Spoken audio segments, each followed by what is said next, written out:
सिंधु गुजरात मराठा द्राविड उत्कल गंगा विंध्य हिमाचल यमुना गंगा उत्कल जलधि तरंगा तव शुभ नामे जाने तव शुभ आशीष माने जाने जनगण मंगलदायक जय हे भारत भाग्य विधाता जय हे जय हे जय हे जय जय जय हे बोलो भारत माता की जय। बोलो भारत माता की जय बोलो भारत माता की जय। हमारे एक बार है तू प्ले में आया था का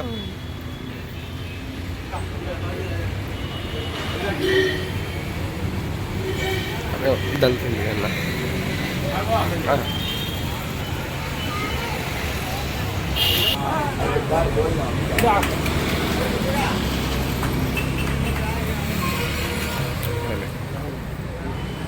जय बोलो स्वतंत्र भारत की जय बोलो स्वतंत्र भारत की इनकिलाब जिंदाबाद इनकिलाब जिंदाबाद स्वराज्यम ना हक्కు స్వరాజ్యం నా జన్మ హక్కు కలిసిమెలిసి ఉందాం జాతి సమైక్యను చాటుదాం వందే మాతరం వందే మాతరం వందే మాతరం వందే మాతరం జై మాతా భారత్ మాతా జై జై మాతా భారత్ మాతా దేశమంటే మట్టి కాదోయ్ దేశమంటే మట్టి కాదోయ్ స్మరించుకుందాం స్మరించుకుందాం మహానుభావుల త్యాగాలను స్మరించుకుందాం మహానుభావుల త్యాగాలను వర్ధిల్లాలి వర్ధిల్లాలి మహనీయుల త్యాగాలు వర్ధిల్లాలి మహనీయుల త్యాగాలు వర్ధిల్లాలి జై జై మాతా భారత్ మాతా జై జై మాతా భారత్ మాతా జై జై మాతా భారత్ మాతా జై హింద్ జై హింద్ గణతంత్ర దినోత్సవాన్ని మిత్రులందరి మధ్యలో జరుపుకుంటున్నాం. ముఖ్యంగా ఈ దేశ ప్రజలకు నా మనఃపూర్వక శుభాకాంక్షలు. ఈ కార్యక్రమ నిర్వాహకులు గాంధీ పెద్దలు బాబ్జాన్, ఇతర రఫీ గారు, అష్రాఫ్ గారు, మా బాబా ఆరిఫ్, ఇతర ముఖ్యులందరికీ నా హృదయపూర్వకంగా పిల్లలకు అందరికీ గణతంత్ర దినోత్సవ శుభాకాంక్షలు తెలియజేస్తున్నాను. ఈ త్యాగం ఎన్నటికీ వృధా కాదు, అందరినీ కలుపుకొని పోవాలని ఆ సదుద్దేశంతో ఎంతో గొప్ప ఆశయంతో మహనీయులు మహాత్మా గాంధీ గారు, జవహర్లాల్ నెహ్రూ గారు ఆ రోజు ఈ దేశానికి స్వాతంత్రం సిద్ధించినారు. 1947 ఆగస్టు 15వ తారీఖున స్వాతంత్రం వచ్చింది. మరి వీళ్ళు ఎన్నో తీర్మానాలు చేసి రాజ్యాంగాన్ని రచించి డాక్టర్ బాబాసాహెబ్ అంబేద్కర్ గారితో డాక్టర్ బాబు రాజేంద్ర ప్రసాద్ గారి నాయకత్వంలో భారత రాజ్యాంగం లిఖించబడింది. ఆ లిఖించిన రోజున గణతంత్రంగా చెప్పి 1950 జనవరి 26న భారతదేశానికి గణతంత్ర రాజ్యం ఏర్పాటు చేసినారు.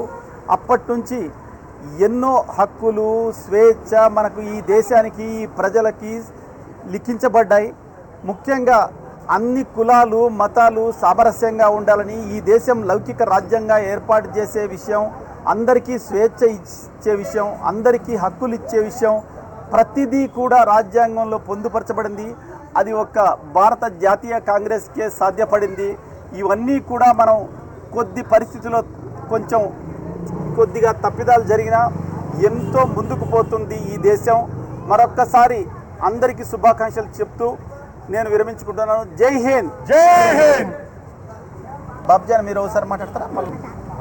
ఈరోజు గణతంత్ర దినోత్సవం సందర్భంగా కదిరి కాంగ్రెస్ సీనియర్ నాయకులు నగిరి శ్రీహరిప్రసాద్ గారు అధ్యక్షతన ఈరోజు జాతీయ జెండాని ఎగురవేసి 76వ గణతంత్ర శుభాకాంక్షలు తెలియజేయడం జరిగింది. ఈ సందర్భంగా కదిరి కాంగ్రెస్ పార్టీ నాయకుల ఆధ్వర్యంలో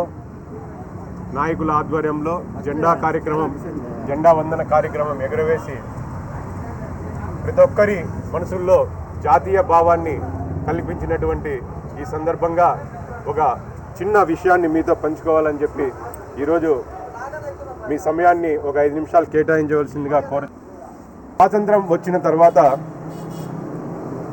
ముందుగా బ్రిటిష్ పరిపాలన నుంచి విముక్తి పొందిన తర్వాత భారత పౌరులందరినీ ప్రజాస్వామ్య వ్యవస్థలో నడిపించడానికి, స్వతంత్ర పోరాటం ఆశయాలను నెరవేర్చడానికి రాజ్యాంగ పరిషత్ను ఏర్పాటు చేసి ప్రపంచంలోనే అతిపెద్ద ప్రజాస్వామ్య రాజ్యాంగాన్ని రూపొందించారు. ఇది జనవరి 26, 1950 నుంచి అమలులోకి వచ్చిందని చెప్పి ఆనాటి నుంచి గణతంత్ర దినోత్సవం జరుపుకోవడం ఆనవాయితీగా వచ్చినది. స్వాతంత్రం వచ్చిన తర్వాత దేశానికి రాజ్యాంగం ఉండాలని భావించి నాటి దార్శనికులు, మేధావులు రాజ్యాంగ పరిషత్ను ఏర్పాటు చేశారు. దీనికి అధ్యక్షుడిగా డాక్టర్ బాబు రాజేంద్ర ప్రసాద్ గారిని ఎన్నుకోగా రాజ్యాంగ ముసాయిదా కమిటీ చైర్మన్గా డాక్టర్ అంబేద్కర్ గారిని నియమించారు. 1949 నవంబర్ 26న దీనిని రాజ్యాంగ పరిషత్ ఆమోదించబడింది. భారత రాజ్యాంగాన్ని రూపొందించేందుకు 2 సంవత్సరాల 11 నెలల 18 రోజుల కాలం పట్టింది. రాజ్యాంగ రచనకు మొత్తం దాదాపుగా 64 లక్షల వరకు ఖర్చయింది. అంతేకాకుండా జలియన్ వాలాబాగ్ ఉదంతం తర్వాత భారత నేతలు లాహోర్ వేదికగా 1930 జనవరి 26న కాంగ్రెస్ పార్టీ జాతీయ సమావేశాలు తొలిసారిగా సంపూర్ణ స్వరాజ్యం తీర్మానం చేశాయి. నెహ్రూ సారథ్యంలోని రావి నంది ఒడ్డున త్రివర్ణ పతాకం ఎగురవేసి భారతీయుల స్వాతంత్ర సంకల్పాన్ని బ్రిటిషర్లకు గట్టిగా వినిపించారు. అంతటి చారిత్రాత్మక ప్రాధాన్యం ఉన్న తేదీన చిరస్థాయిగా కల్పించాలన్న సదుద్దేశంతో నవభారత నిర్మాతలు రాజ్యాంగ రచనలు వాస్తవానికి భారత రాజ్యాంగాన్ని 1949 26నే ఆమోదించారు. కానీ 2 నెలలు ఆగి అంటే 1950 జనవరి 26వ తేదీన దానిని అమలులోకి తీసుకొని వచ్చారు. మనం ఇంకో విషయాన్ని గుర్తించుకోవాల్సిందేమంటే ఏడాదికి ఒకసారి మనం వేడుకలు జరుపుకొని మర్చిపోకుండా ఉండడానికి గణతంత్ర దినోత్సవం అంటే ఏ విధంగా జరుపుకుంటున్నాం, రాజ్యాంగం మనకు ఇచ్చినటువంటి హక్కులు ఏంటి, బాధ్యతలు ఏంటి అనే విషయాలు కూడా మనమందరం తెలుసుకోవాలి. హక్కుల కోసం పోరాడడం మాత్రమే కాదు, బాధ్యతలు కూడా విస్మరించకూడదు. ఈ దేశం నాకు ఏమీ ఇవ్వలేదని పరాయి దేశాలకు పారిపోవడం కాదు, ఈ దేశం కోసం మనం ఏమి చేయగలమో చేసి చూపించాలి. అప్పుడే భారతదేశం అభివృద్ధి చెందుతున్న దేశం కాకుండా అభివృద్ధి చెందిన దేశాల జాబితాలో చేరుతుంది. ముఖ్యంగా యువత ఈ బృహత్కరమైన బాధ్యతను స్వీకరించాలి. ఏ దేశం ఏగినా ఎందుకాలిడినా భారతమాత ముద్దుబిడ్డలమని మనం మరవకూడదు. మన దేశం కోసం ఎలాంటి త్యాగం చేయడానికైనా సిద్ధంగా ఉండాలి. జననీ జన్మభూమిచ్చ స్వర్గీయ దశి గరీదేశి అన్నట్లు కన్నతల్లిని జన్మభూమిని ఎన్నటికీ మరవకూడదు. ఈ అవకాశం ఇచ్చినటువంటి మన కదిరి ప్రాంత కాంగ్రెస్ నాయకులకి, నగిరి శ్రీహరిప్రసాద్ గారికి ప్రత్యేక ధన్యవాదాలు తెలుపుకుంటూ, ఈ కార్యక్రమానికి వీచేసినటువంటి ప్రతి ఒక్కరికి ప్రత్యేక ధన్యవాదాలు తెలుపుకుంటూ జై హింద్. भारत माता की जय, भारत माता की जय, भारत माता की जय. ఇట్లా రండి, ఇట్లా రండి, సైడ్ రండి, ఇట్లా రండి స్వామి, మధ్యలోకి రండి. भारत माता की जय, भारत माता की जय, भारत माता की जय. పిల్లలకి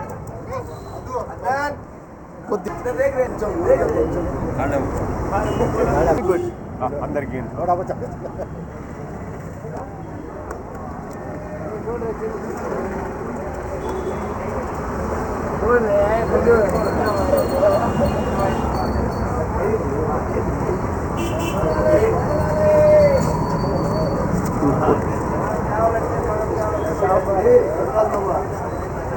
స్వీట్స్ తీసుకురండి, అట్లా స్వీట్ తీసుకుందా అన్న. స్వామి వీళ్ళకి స్వామి.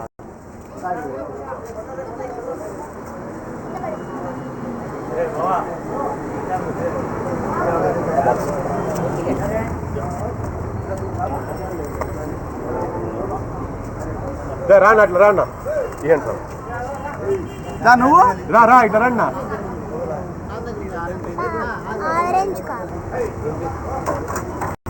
ఓకే రా బాబు. ఈరోజు గణతంత్ర దినోత్సవంగా నూరేళ్ళు ఉండాలయ్యా.